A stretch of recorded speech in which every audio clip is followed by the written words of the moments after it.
when you finally understand what observability is.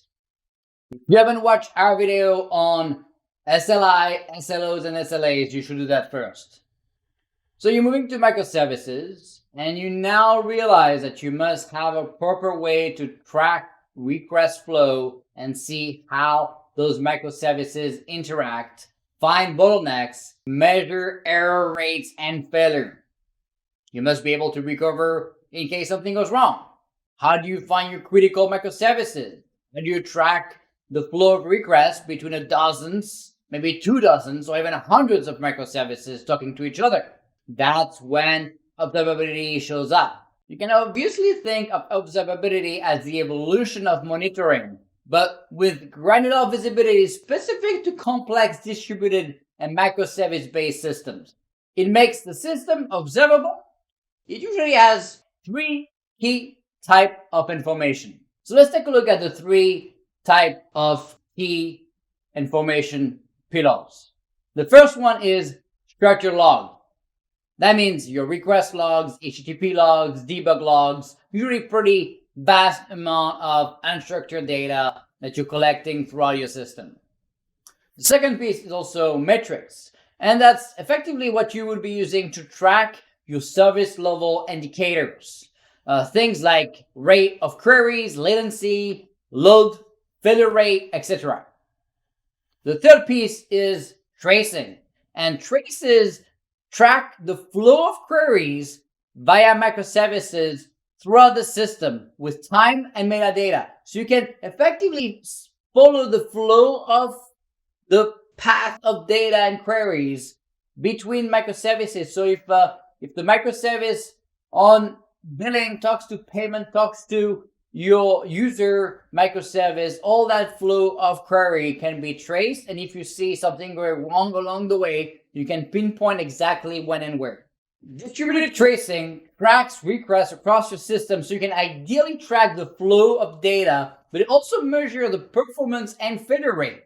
Usually tracing uses concept called spans, and you're going to be tracking different kind of information like the time and the point of origin of each request so you can trace back where the request came from. But more importantly, you can leverage tracing and observability as a whole to rapidly detect problems and potential solutions via less gruesome detective work.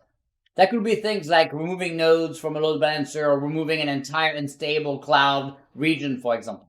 The detective work may start by looking at traces to rapidly source and pinpoint the problem, but then you may need to look at more detailed logs to find the extent of the problem and come up with mitigations or fixes. One of the dashboards I enjoy the most is part of the open source project KLE, which brings a great graph capability to track the flow and visualize rapidly your end-to-end request and your current state of your application by showing all the microservices and the flow, and including ingress and egress of data as well. As you can see here with KLE, you can immediately visualize your east-west traffic, the traffic between containers and microservices, but you also see your inbound and outbound traffic, what we call north or south traffic as well. So that shows you that you can rapidly find where problems may lie. You see the flow, you see where things go wrong, where it stops, where it's too slow, where a bottleneck might be. The metadata can also track the versions of the various services that are running, and maybe you have what we call feature flags, which effectively enables you to enable or disable features. So you could have 2 versions of the same service running with 2 different feature flags, and one version has one set of features, one does not have maybe a new feature you just built, and maybe that enables you to find out that, hey, the new feature you just released is actually creating problems. It also helps with that metadata find out if you have different versions using A/B testing or canary release. You can see, hey, when the traffic goes to version blue or green, it's not behaving the same, so there must be an issue somewhere. You can also see which service is slower than ideal and focus on taking down that technical debt. So you can also use it effectively, reactively, to prioritize your work and take down that debt in terms of performance or scalability, for example. There you have it. Observability is an essential capability to enable teams to proactively detect potential issues and respond to outage in a timely fashion.